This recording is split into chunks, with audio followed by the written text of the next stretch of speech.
Hello નમસ્કાર મિત્રો, આજે આપણે એમકોમ સેમિસ્ટર 3 બિઝનેસ રિસર્ચ એપ્લિકેશનનું ચેપ્ટર નંબર 2નો પહેલો દાખલો ગણીશું.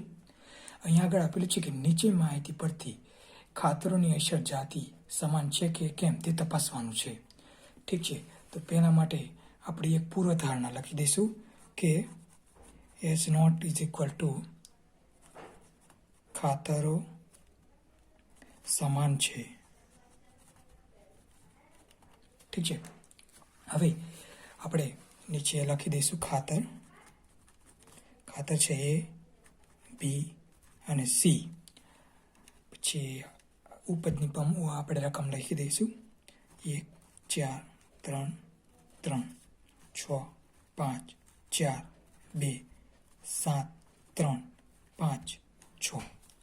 હવે આ રોનું એટલે કે આ કેટલી છે 3 રો છે, તો અહીંયા આગળ આપણે RI લખી દઈશું એટલે કે રોનું ટોટલ મારી દઈશું. એટલે કે 1 4 3 3 3 ને 3 6 4 એટલે કે 6 ને 4 10 અને 11 એટલે આ 11. એવી રીતે 6 5 4 2 એનું ટોટલ મારીશું 17 થશે અને છેલ્લાનું 7 3 5 6 એટલે 21. હવે આ બધાનું ટોટલ કરીશું તો ટોટલ આવશે 7 ને 2 કેટલા થયા 7 8 ને 9 અને આ થયા 4 એટલે કે કુલ ટોટલ આવ્યું આપણું 49. ઠીક છે, હવે આપણે સૂત્રમાં આગળ પહેલું સૂત્ર છે તે છે TSS એટલે કે ટોટલ સમ ઓફ સ્ક્વેર એટલે કે ટોટલ સમ ઓફ સ્ક્વેર એટલે કે સરવાળાનો વર્ગ. આગળ સિગ્મા xij માઇનસ x બારનો x સ્ક્વેર, અને એને બીજી રીતે આપણે લખવું હોય તો સિગ્મા xi જે square minus T square minus n આવી રીતે લખીશું. હવે આપણે સરવાળાનો વર્ગ એટલે કે આ જે બધી રકમ આપેલી છે એનો વર્ગ કરવાનો અને એનું ટોટલ મારવાનું. તો તેના માટે આપણે અહીંયા એટલે કે અહીં લખીશું કે 1નો વર્ગ વત્તા 4નો વર્ગ વત્તા 3નો વર્ગ વત્તા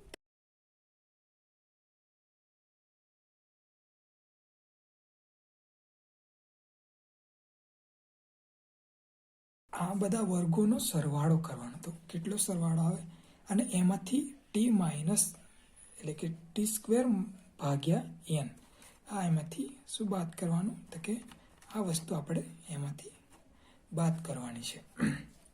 હવે આપણે આનું ટોટલ ફટાફટ એટલે કે આનો વર્ક કરી નાખીએ જેથી આપણો સમય બચે ફટાફટ. જૈસે કે 1 વત્તા 4નો વર્ગ 16 વત્તા 3નો વર્ગ 9 વત્તા 9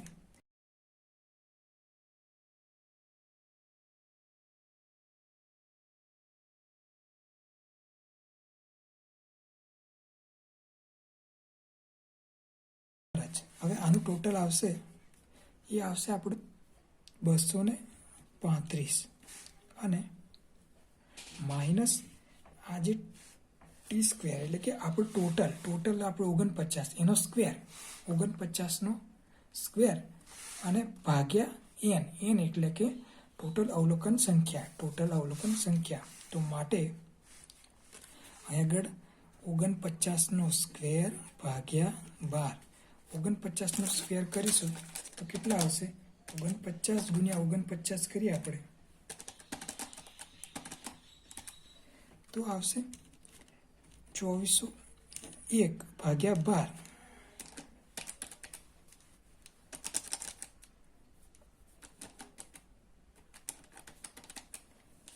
તો આવશે આપણું ટોટલ અહીં આગળ આવશે 200.08.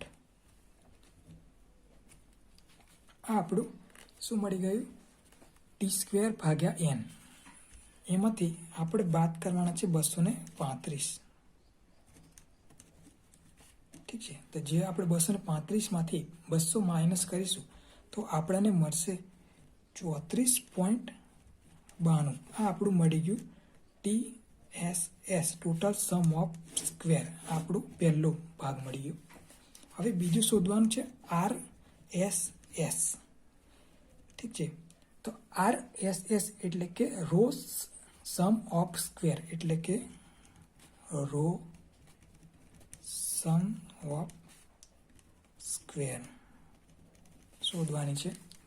તો એના માટે છે સિગ્મા આર આઈ સ્ક્વેર ભાગ્યા કે માઇનસ આ જે આપણે શોધ્યું ટી અને એન, એ તો ખરા જ। હવે આપણે સિગ્મા આરજી, આપણે જે શરૂઆતમાં જે આર આઈ શોધ્યું, આનું ટોટલનો સ્ક્વેર, એટલે કે આ 11નો સ્ક્વેર, 17નો સ્ક્વેર, 21નો સ્ક્વેર, એનું ટોટલ કરવાનું અને એને ભાગ્યા આપણે કે એટલે કે જે આપણે રકમ, એટલે કે કોલમ કેટલી છે, 1 2 અહીં કોલમ આપેલી છે 1 2 3 ને 4, તો 4 વડે ભાગવાનું છે। તો પહેલાં તો અહીં આગળ આપણે એનું સ્ક્વેર કરીએ, એટલે કે 11નો સ્ક્વેર ભાગ્યા 4 વત્તા 17નો સ્ક્વેર ભાગ્યા 4 વત્તા 21નો સ્ક્વેર ભાગ્યા 4 માઇનસ 200.08, તો આપણા જૂના જે ટી સ્ક્વેર ભાગ્યા એન છે એવા છે। આ બધાનું આપણે સ્ક્વેર કરી અને એને 4 વડે ભાગતા આપણી પાસે મળશે ટોટલ 212.75, માઇનસમાંથી 200.08 માઇનસ કરીશું તો આપણને મળશે 12.67। આ આપણું મળી ગયું RSS, એટલે કે રો ઓફ સમ સ્ક્વેર, આ આપણું સેકન્ડ પાર્ટ મળી ગયો। હવે આપણે એક શોધવાનું છે ESS, એટલે કે T minus S minus RSS, એટલે કે error of sum of square, એટલે કે TSS માઇનસ RSS, આ બેમાં માઇનસ કરવાનું, એટલે કે આપણો TSS કેટલો આવ્યો, આપણો TSS આવ્યો 34.92 માઇનસ 12.67, ઠીક છે।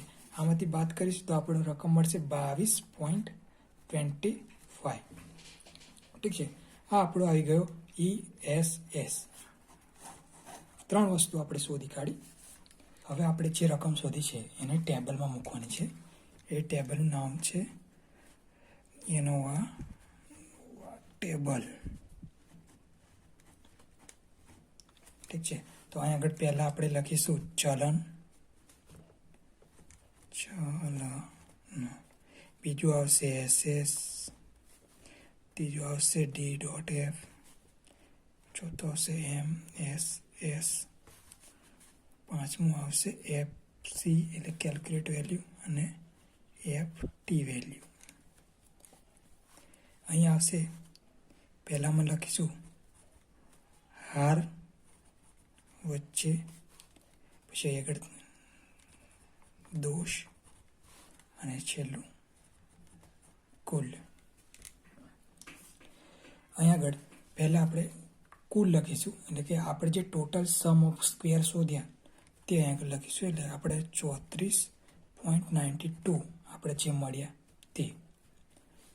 હવે અને અહીં આગળ લખીશું નંબર n-1, એટલે કે જે n છે સંખ્યા, નંબર ઓફ કેટલી કિંમત હતી તો કે 12, એટલે કે 12 માઇનસ 1 બરાબર 11। અહીં આગળ હાર જે આપણે જે શોધી છે, એટલે કે RSS જે આપણે શોધ્યા તે અહીં આગળ મૂકવાના, એટલે કે 12.67। હવે 34.92 માંથી 12.67 બાદ કરીએ તો આપણને કેટલા મળે તો કે 22.25। હવે ડિફરન્સ અહીં આગળ લખવાનું છે કે R-1, એટલે કે રો કેટલી છે તો કે 3 રો હતી, એટલે માટે 3 માઇનસ 1 બરાબર 2। અહીં આગળ 11માંથી 2 બાદ કરવાના તો કેટલા મળશે, એટલે કે 11 માઇનસ 2 તો બરાબર આપણે મળશે 9। હવે આપણે 12.67 ને 2 વડે ભાગવાનું છે. 12.67 આપણે 2 વડે ભાગીશું એટલે કે અહીં તમે જોવો છો કે 12.67 ભાગ્યા 2 ટોટલ આવશે 6.335. તો 6.335 એવી જ રીતે નીચે ભાગીશું તો આપણને જવાબ આવશે, જોવો છો કે આપણે 22.25 ભાગ્યા 9 એટલે આવશે 2.47. તો આગળ આવશે 2.47. હવે એફ કેલ્ક્યુલેટ વેલ્યુ એટલે કે 6.335 ભાગ્યા 2.47 એટલે 47 ભાગવાનું છે એટલે કે 6.335 ભાગ્યા 2.47. તો આપણને જવાબ કેટલો મળશે? તો કે 6.335 ભાગ્યા 2.47 આપણો જવાબ આવશે 2.56. તો 2.56 આપણો જવાબ એફ કેલ્ક્યુલેટ વેલ્યુ મળી. હવે એફ ટેબલ વેલ્યુ જોવાની. ટેબલ વેલ્યુ જોવા માટે આપણે હવે એનું ટેબલ જોઈશું.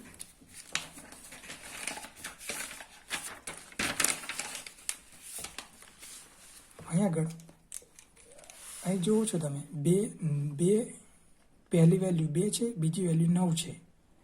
તો અહીંયા આગળ જોવાનું છે પહેલી વેલ્યુ 2 અને બીજી વેલ્યુ 9 એટલે કે 2 અને 9 બેનું કોમ્બિનેશન થાય 4.26. 9 અને ઉપરથી આવે 2 તો 4.26 એ આપણી કઈ ટેબલ વેલ્યુ કહેવાય. કઈ લખવાનું 4.26 આપણી ટેબલ વેલ્યુ. ઠીક છે.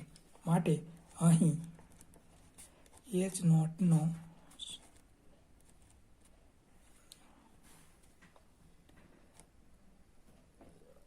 સ્વીકાર્ય છે કારણ કે અહીંયા આગળ એફ કેલ્ક્યુલેટ વેલ્યુ અને F table value. Calculate value 2.56 છે જ્યારે ટેબલ વેલ્યુ 4.26 છે. માટે આગળ લેસ ધેન આવશે, લેસ ધેન, અને એના લીધે અહીંયા આપણે એચ નોટનો સ્વીકાર થશે. અહીં આગળ આપણો દાખલો પૂર્ણ થાય છે.